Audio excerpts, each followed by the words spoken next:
All right, we have a lot going on with the Russia-Ukraine war, Israel-Gaza, the war on our southern border. To help me understand all of it, I have Colonel Douglas Macgregor. Colonel Macgregor, thank you for coming back on.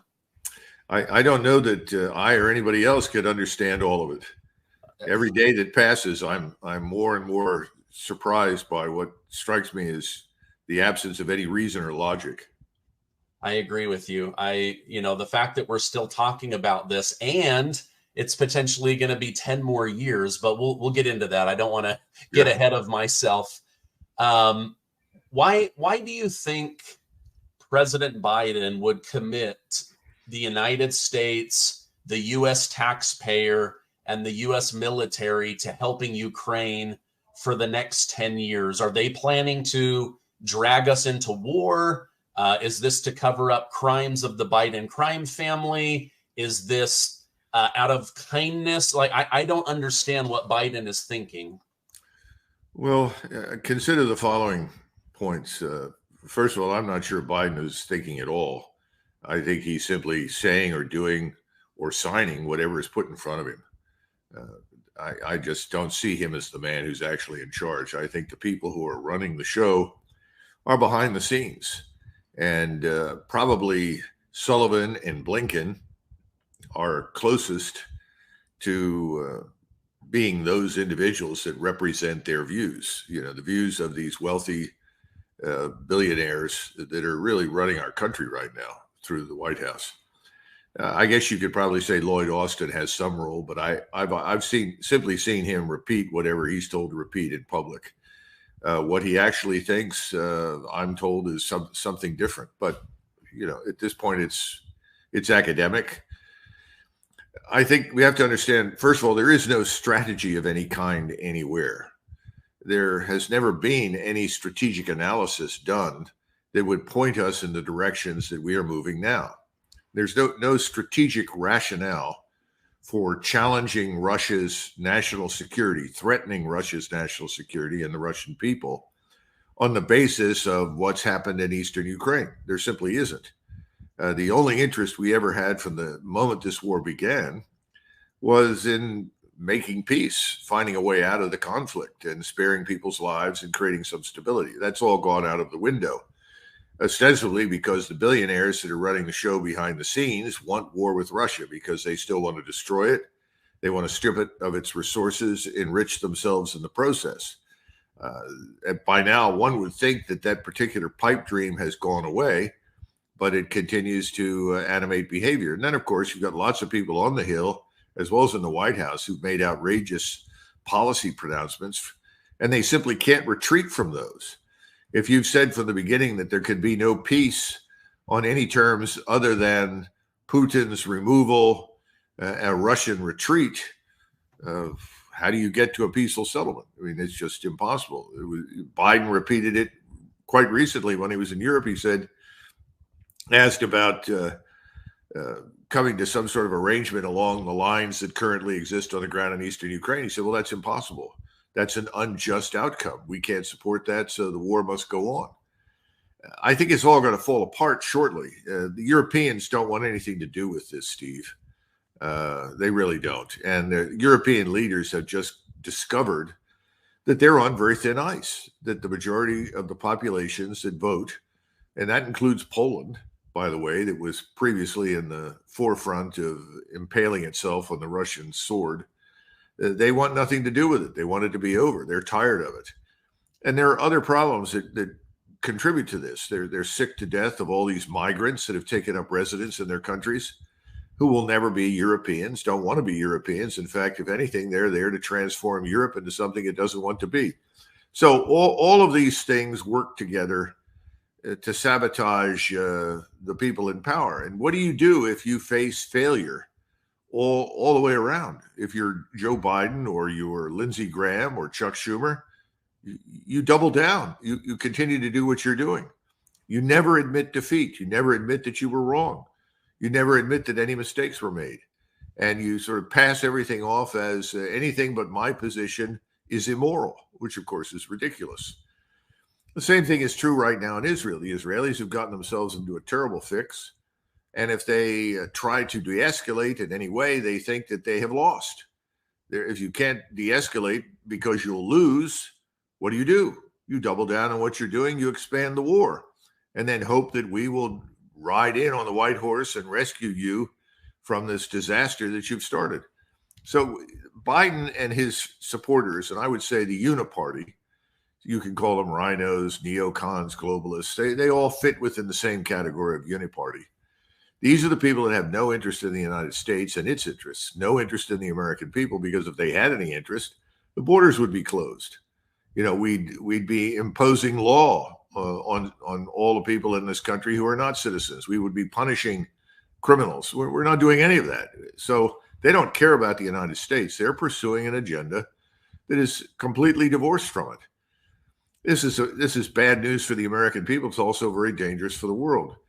But I think in Europe, at any rate, there's a higher probability that the governments that are there now will be gone soon. Now, that doesn't mean that the next ones that come in will change everything immediately, but they will begin to. And I think that's one of the reasons that Putin has exercised so much patience. In Israel, there's no chance for that to happen. If Netanyahu were to back away and say, "Yep, whoops, it's time to de-escalate. We have to come to some other solution in Hamas. We don't want to fight Hezbollah," he'd be gone. He's just out of business. 80+% of the Israeli people are absolutely committed to the complete destruction of the people and the buildings that we call Gaza. And they feel very much the same way about Hezbollah. And they know that's very dangerous. Hezbollah is infinitely tougher nut to crack than Hamas. But they're willing to risk it for the reason that I just outlined. It could bring in Iran, and that's fine with them. They want to show down with Iran, but they want us to do the showing. That's the problem. Gotcha. You brought up Senator Lindsey Graham. In just the last week, he said the reason that we have to destroy Putin is there's trillions of dollars in resources in Ukraine. So in Senator Graham's mind, does all this human life value go out the door when he has donors like BlackRock and others that stand to benefit from the trillions of dollars if they can keep them out of Putin's hands? Well, I never saw any evidence that Lindsey Graham was worried about the loss of American life in Iraq or Afghanistan, particularly when we were sending people to conduct pointless patrols, showing our presence. And we would go down roads day after day, week after week, and be blown to pieces. I don't remember Lindsey Graham raising hell about that. I don't think he's ever been interested in what is necessarily humanity. He certainly doesn't care about Ukrainians and how many die. He's the man that told everybody, "Oh, this is a bargain. They're doing damage to Russia, and we haven't had to sacrifice anybody to do it." I mean, that's a hell of a comment. Yeah. Look, this entire thing in Ukraine has always involved resources. First of all, you're talking about great quantities of coal and iron ore in eastern Ukraine, components of steel manufacturing. There are other things there, including uranium deposits. There undoubtedly are rare earths that we haven't heard much about in many places. And there's also natural gas, as well as offshore natural gas and oil, all along the Black Sea coast. Nobody's brought it up, and it's interesting that they bring it up now to justify the slaughter of all these Ukrainians, because that really wasn't uppermost in Putin's mind, because he saw Ukraine as a neutral state that would be a partner for Russia and a partner for the West, and everybody could assist in the exploitation and self-enrichment that these resources meant. We've now suddenly said, "Oh, Putin is winning because he's getting all the resources, and we're not going to get any." You know, it sort of reminds me of Afghanistan. There are rare earths in Afghanistan, by the way, along with other precious metals and minerals, and the Chinese are in there mining them. And we said, "Oh, if we leave, then the Chinese get these." Well, this could go on and on and on. It's just another sort of brick in the edifice of stupidity and insincerity that characterizes the conduct of our foreign and defense policy. Yeah. Almost everybody that I've spoken with about Russia sending warships loaded with hypersonic missiles to Cuba said it made them feel very uncomfortable. You and I have said on my program, how would the United States feel if Russia suddenly put missiles into Mexico? Well, here we go. They're putting them into Cuba. Do you think Putin was trying to give the United States a taste of what it feels like to have foreign warships, foreign missiles, nuclear subs right on our border? Well, as you and I have previously discussed, I've mentioned this many times, nobody pays attention to it because they can't see it. But the Atlantic and the Pacific have Russian submarines in them. In other words, we've always had Russian subs offshore. This is not new. What's new is that they brought over surface vessels and parked them in view of everyone along with a submarine. And they're talking about hypersonic missiles. The reason they talk about those, and that's anything that flies faster than 5 times the speed of sound. You're talking about 1,600 feet per second and above. You can't stop it. In other words, we have no means of defending against it. Notice they didn't mention anything nuclear. They simply said hypersonic missiles. Yes, he's trying to say what's good for you is good for us. If you're going to park in our backyard and threaten us, don't be stupid. We can park in your backyard and threaten you. And remember that virtually all the states south of the border, with a few exceptions, are anti-American. They're hostile to us. They have always been hostile to us, even when they were not officially hostile to us. We're the North American Yankee white Protestant power. And they are Catholic and Latino. And there's always been that divide. So it's an easy divide to exploit. Why did the Mexicans welcome Germans into Mexico during World War I? Why did they transform themselves into the largest single KGB headquarters, outlet, and surveillance capability anywhere in the world outside of Russia, in Cuba and in Mexico? Actually, Mexico's KGB operation was even larger than Cuba's. So this has been going on for a long time. Those countries were against us during the so-called Cold War. All the Russians are doing is something else that I said back in January of 2022. And when I was asked by Dmitry Simes, what can the Russians do? And I said, one of the things they can do is escalate against us horizontally. Well, where can they escalate horizontally? North Korea, Cuba, probably Mexico, any number of places they can go. And so if you know that and you know you're vulnerable, which is what they pointed to, our vulnerability, then why would you do what we are doing? And it makes no strategic sense. Remember, the Cuban Missile Crisis was resolved for a whole range of reasons, but one of the resolutions was we would remove our nuclear warheads on missiles in Turkey. We would bring those missiles back to the United States. Well, we had already planned to do that, Stephen, but somebody forgot about it. I know that sounds hard to imagine, but somebody said, well, we'll do it, but we don't have to do it right away. It turned out that the presence of those missiles was a big deal for the Soviets, obviously. But we said, look, you pull them out and we'll get those missiles out. And we came to an arrangement. Today, you don't have to have missiles in Cuba to destroy us. We don't have to put missiles in eastern Ukraine to destroy Russia. We can all do it with intercontinental ballistic missiles. But everybody knows what that means. It means Armageddon. It means 90 million dead in the United States in the first hour of a nuclear exchange.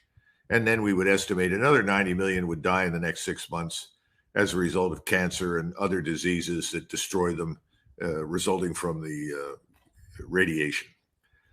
So nobody's going to use nuclear weapons. I think that's pretty clear. I really don't see it. The Russians have made it very clear they will not use it unless it's used against them. So what do you turn to?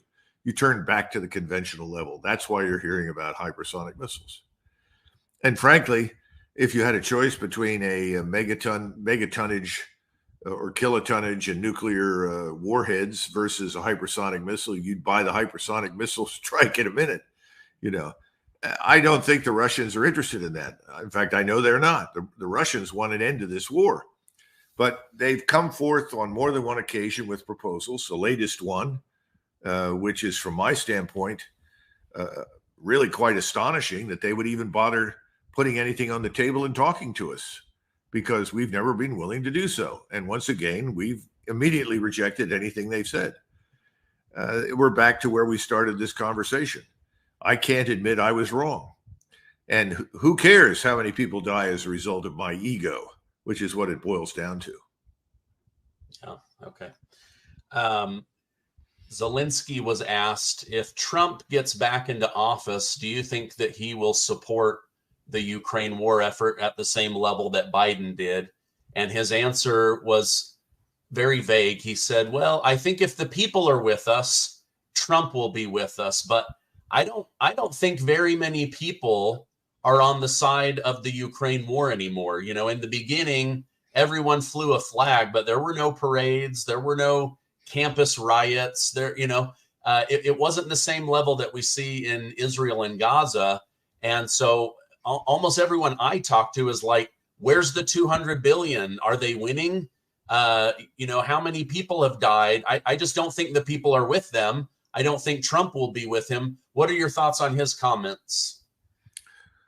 Well, if President Trump were to become president again, and he were allowed to act in accordance with what he thinks is right or his political instincts, he would shut down the Ukrainian war immediately.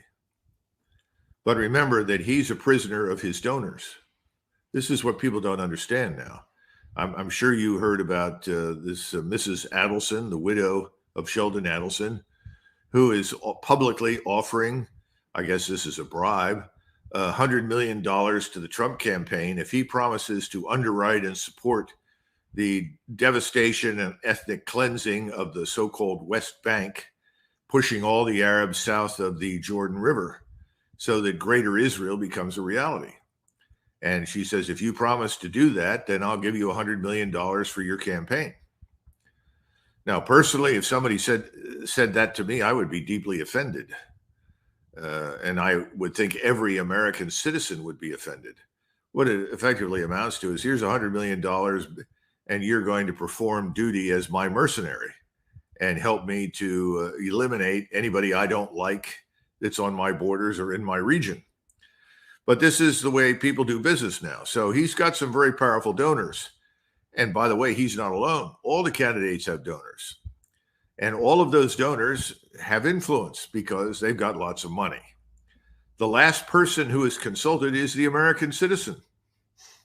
When's the last time we had a referendum on anything in this country? How about a referendum on the Ukraine war? We could do that, couldn't we? And you'd get a resounding no. How about we go to the Middle East and make war on everybody that Israel doesn't like? I think we'd get a resounding no. Okay. But they're never consulted, and the average American does not have the money to bribe candidates or politicians to do things.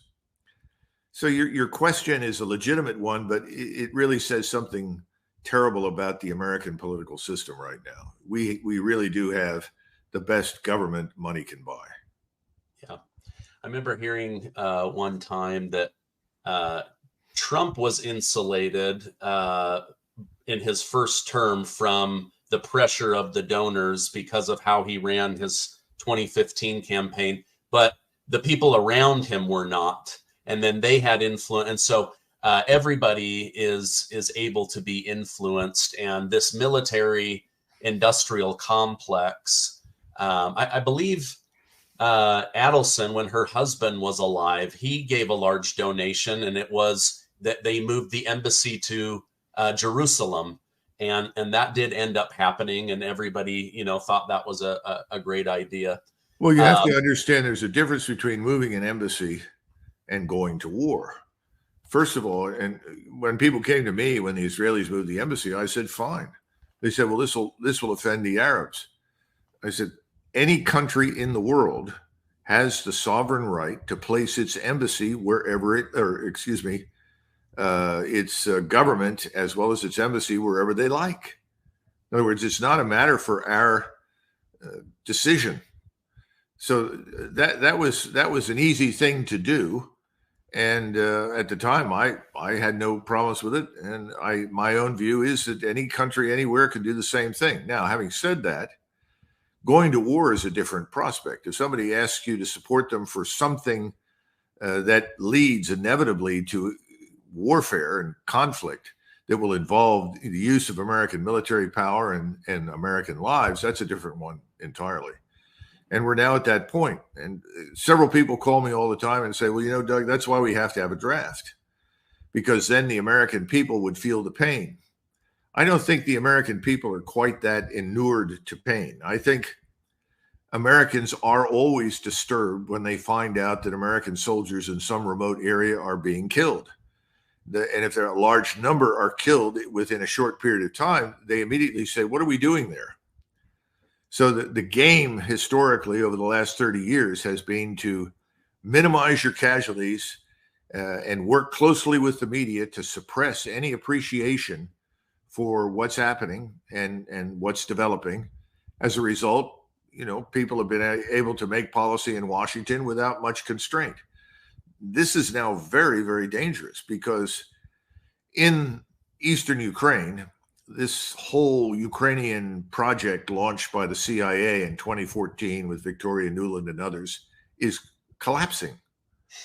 The only thing that prevents the Russian military from advancing right now over the Dnieper River and coming south out of Belarusia and seizing Kiev is a desire on the part of Moscow to end the war. They would rather negotiate an end to this thing. They just want Ukraine to be neutral, and they'll stipulate those conditions, something on the Austrian state model that worked so well in 1955. But if that's continually rejected, then what do you do if you're in Moscow to end this thing? Exactly what I just described. You cross the river, you take Kiev, you move down to Odessa, and you call it a day and make clear that if anybody crosses into Western Ukraine, that you can target them and destroy them, which they can do right now. If you or I walked across the border from Poland into Ukraine right now, and you and I were on some sort of list of priority intelligence topics, and they saw us, they could pick us up as soon as we crossed into Russia, and they could launch a missile to kill us. I mean, this is the world we live in right now. You have persistent surveillance. Everybody can watch everybody else all the time. The only way to stop that is to destroy space-based surveillance. But if you do that, then eventually they'll get around to destroying yours, and then nobody has any surveillance of anything. And that's very dangerous because of the ICBMs. We rely very heavily on our space-based surveillance to also protect us against the launch of an intercontinental ballistic missile that could destroy millions. And the Russians do the same thing. So there are limits to how far you can go. Let's put it this way. And we keep pushing those limits. And if we push far enough, we'll get much worse than what we bargained for. And that's where we are right now in Ukraine. And by the way, it's the same problem in Israel. You know, people are being evacuated from parts of Israel that are within range of Hezbollah, its rockets, its weapons, and even its troops. It's getting worse. Israel is in serious trouble. This really needs to stop, this war. But for them, stopping equals defeat. So they won't. There's not a whole lot we can do. We have no influence whatsoever over Netanyahu. He has much more influence over our government and our armed forces than we do right now. And when it comes to Russia, we continue to pretend that it doesn't make any difference what they say. We stick by the original lie that hatched the whole plan. We keep insisting that Russia is losing. I mean, Russia will still be losing, I'm quite sure, when they're sitting on the Polish border fishing in the river. This is insane, but this is where we are. So I think it is useful to say, what if President Trump gets in? What if you get somebody other than the current crew? And I think almost anybody who comes along will quickly put an end to the Ukraine war. It just makes no sense. It's a waste of time, money, and resources. The Europeans have had it. The Schultz government's in real trouble. And once that government in Berlin goes, there'll be more flexibility.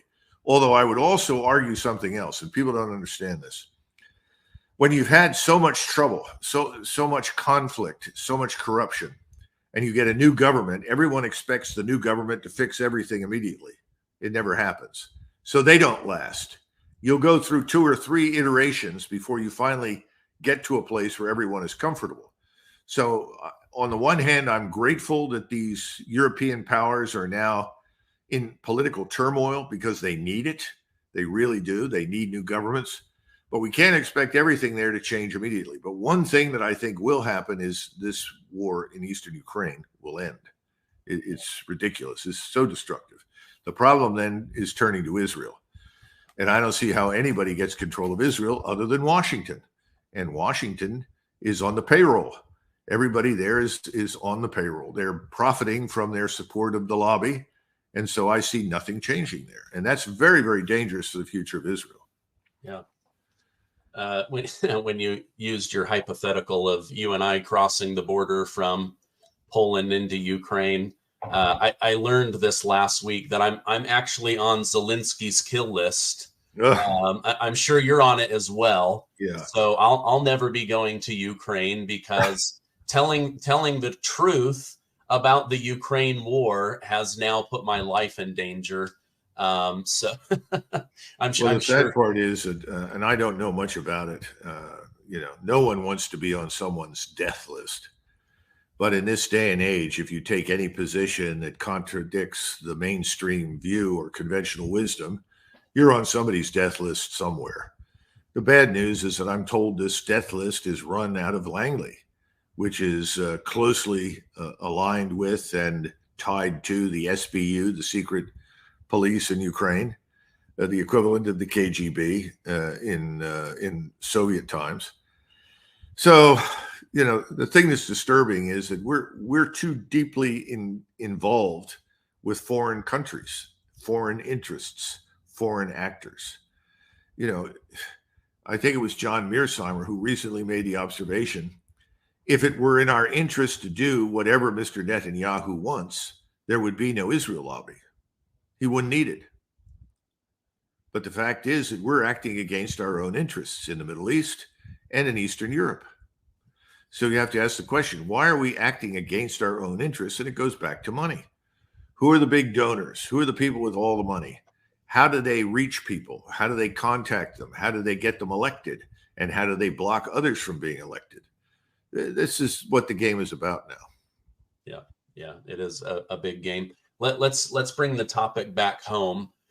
There's been discussion of these 51 intelligence agents or officers that signed this letter at the behest of Antony Blinken to cover up the Hunter Biden laptop. They're saying, let's not put the American people through 51 investigations. Let's just revoke their security clearance. That affects their employment, and they can't do any further damage. What are your thoughts on those 51 that knowingly misled the American people? Should they have their security clearance removed? Oh, I absolutely would pull their clearance. That's the least that you can do.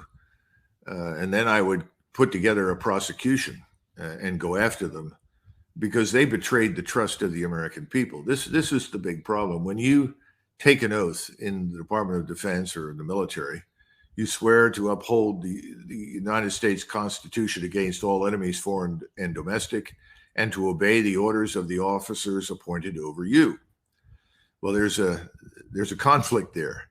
On the one hand, you're supposed to obey the officers appointed over you, and you're supposed to simultaneously be true to the Constitution. What happens if obeying the officers violates your loyalty and oath to the Constitution? We've got to resolve this because this is not unique to the CIA. This is a problem that runs across the entire federal government. But I think the CIA is one of these organizations that deserves a lot more attention than it gets. There's practically no oversight. The budget is a very vague thing. We can't really audit it effectively. It's even worse in some respects in the Department of Defense. It's a black hole. It's been a rogue organization for many, many years.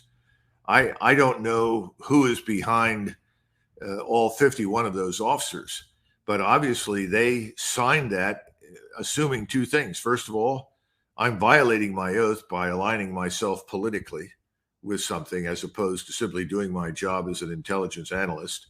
And then secondly, I'm probably doing what the people above me want me to do. Now, undoubtedly, much like you see in the Department of Defense, the people that want to be generals and admirals, they unquestioningly obey everything. And if you want them to be diversity conscious, equity conscious, you name it, they're, oh, yes, please pick me. I'll enforce all those dumb policies. Oh, yes, I'll promote everybody regardless of any demonstrated character or competence. They could be idiots, and I'll vote for them if you tell me that's what I need to do. This is a big problem, Stephen. And you gotta clean house in Washington. You got to get rid of a lot of people and start over. Do you really think that anybody who will be elected in November or comes to power in November, one way or the other, do you think any of them can do that? I'm very, very pessimistic. Like Vivek Ramaswamy is the one who talks about it the most, but I don't know that he'll have a cabinet position. And even if he did, will he actually have the authority and the power to get it done? I just think, you know, the swamp is going to do everything it can to protect the swamp. Yes. We've seen that all of these cover-ups against Trump, and it's all about, in the end, it all boils down to protecting the money and the interest of the Washington, D.C. elites. Well, you know, it's also a rarity that a president actually picks the vice presidential candidate he wants to run with him. Normally, that's done by donors. You know, people with powerful bank accounts and interests. How did Henry Kissinger become the national security advisor for Richard Nixon?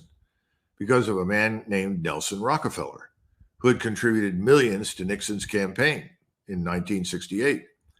And so he said, I'll support you, Dick. I'll do whatever you like, but you have to take Henry Kissinger as your national security advisor.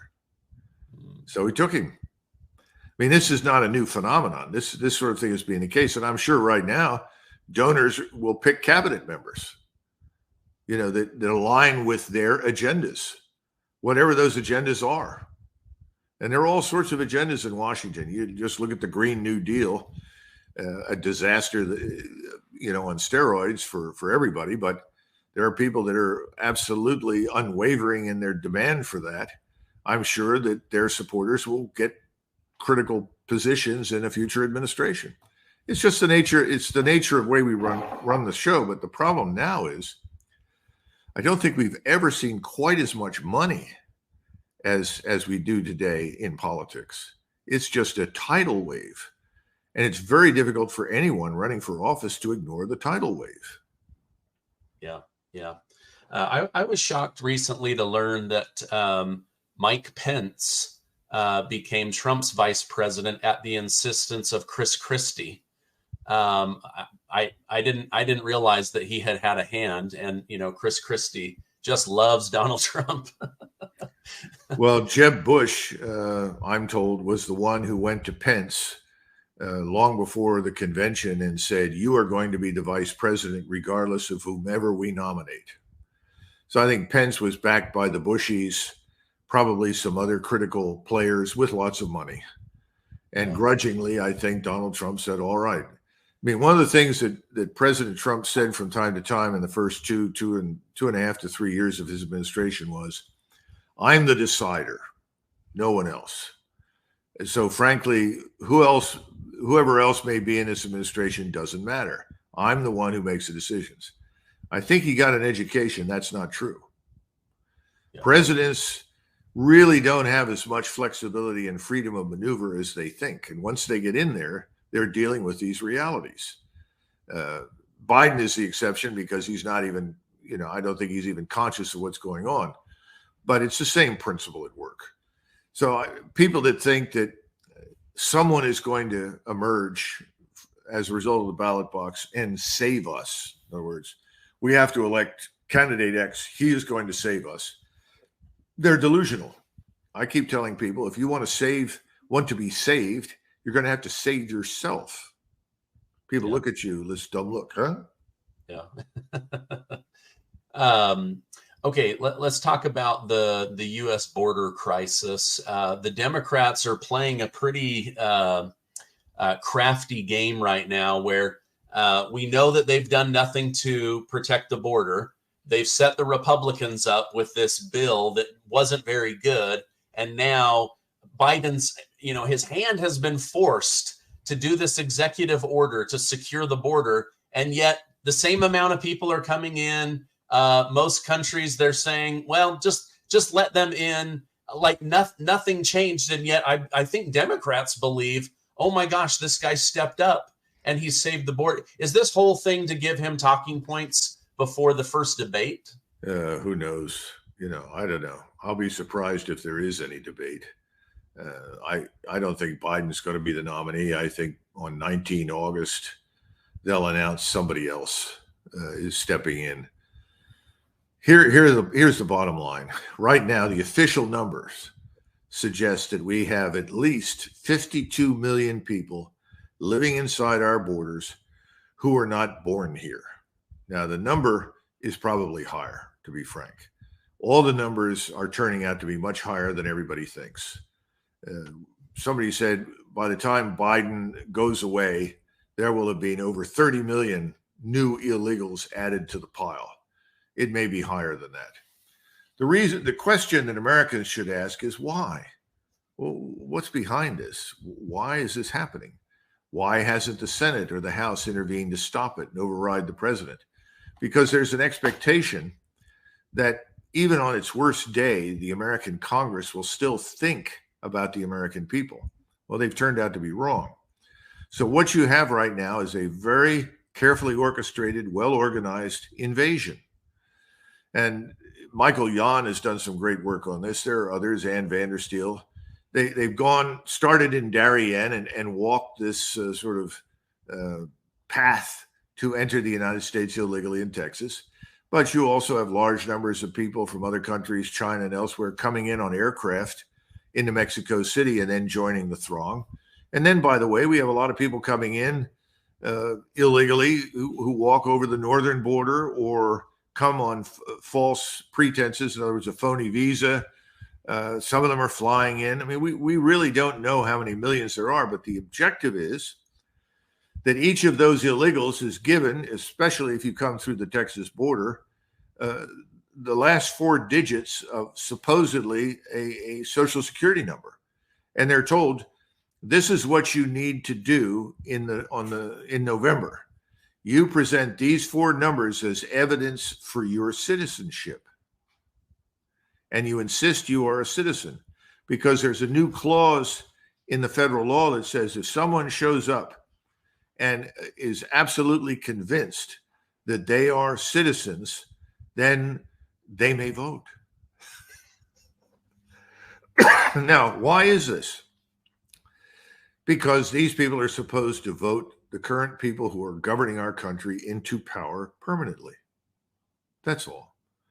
In other words, this is a Bolshevik-style revolution without the violence, although the violence is picking up because obviously a lot of these illegals constitute a crime wave of their own. And we're having trouble dealing with it because we've constrained the police. And we have judges that have been appointed over the years that seem to be as anxious to destroy the United States as perhaps anyone in history. And how do you do that? Well, you make the law toothless. You reward the criminal, you punish the enforcer. So policemen today are very reluctant to do things because they're afraid they'll end up going to jail instead of the individual that committed the crime. And of course, the whole George Floyd thing, you go all the way back to that and his criminal record and his past. And then the autopsy that said the man was not killed or murdered by that policeman at all. And that policeman didn't do anything that was not practiced all over the country by police departments. It didn't make any difference, did it? He was sentenced, what, to life or some outrageous, time. That's a big signal. That tells every policeman in the United States, when in doubt, do nothing. So we have this tidal wave of criminality that's sweeping across the country. The people that are in the Border Patrol are distraught.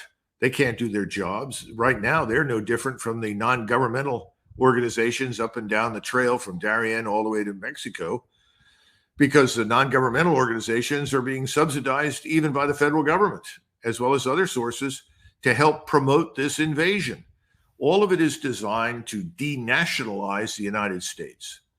If you can swamp us with enough people who are fundamentally different from us, culturally, linguistically, ethnically, go down the list.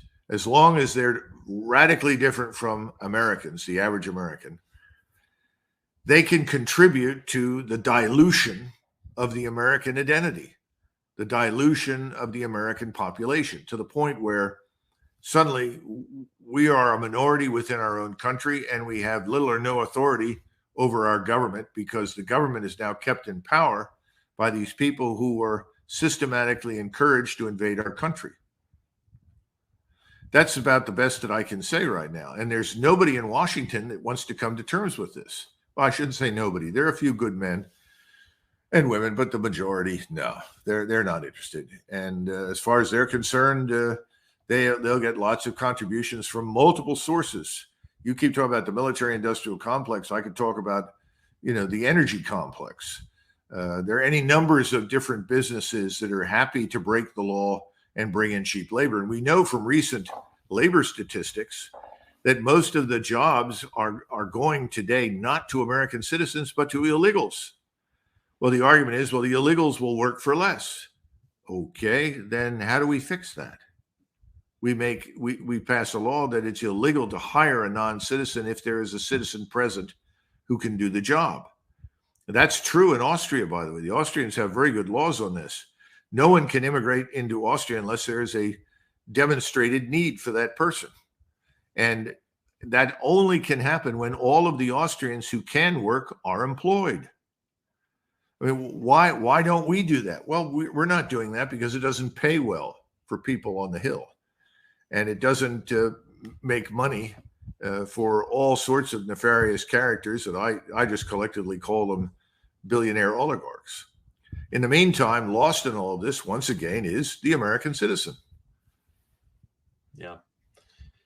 Well, we sure end up getting the short end of the stick in our own country. That's an understatement. Yeah. Yeah. I'd say it's a very long, pointy stick. Yeah. And it's being shoved in the wrong places for the wrong reasons. Yeah. Yeah. Gosh dang. Well, I read a lot of European news, just like I'm sure you do. And I'm watching them be invaded. And it's like, watching a wreck in slow motions. And I'm like across the ocean going, you guys, do you not see what's happening? But again, I think the government leaders know it. They just don't do anything about it. Same thing back here at home. I think the American people and DC government have a very different vision of what the country is and where it's going. And sadly, we're all kind of strapped to this train to crap town. Well, lots of people live in denial, Stephen. You know that. And if you are not near the border, you can pretend it's really a border problem. In reality, it's everywhere. But people don't care to admit that. And then there's something else. People aren't motivated until they are touched in some dramatic way. When do people rebel against governments? Well, usually it has something to do with not being able to eat. I mean, if you can keep everyone fed, make sure that everyone can drive their car to the 7-Eleven, pick up a six-pack, go home and watch the game on Monday night, then I guess you're probably all right. In other words, we have a lot of sedated consumers in the United States. The sedation has to end. If it doesn't, then we are the proverbial boiling frog that is boiled. Yeah. Well, hopefully, you and I can continue to raise awareness of this and try and wake people up, get them out of the frying pan. I know you're constrained for time. This has been a very interesting conversation. I appreciate you coming on, appreciate your service to the country. I'm going to put a link to Our Country, Our Choice down below so that people can learn more about that. Colonel Macgregor, thank you for coming on. I hope you have a great rest of your day. Thank you, Stephen.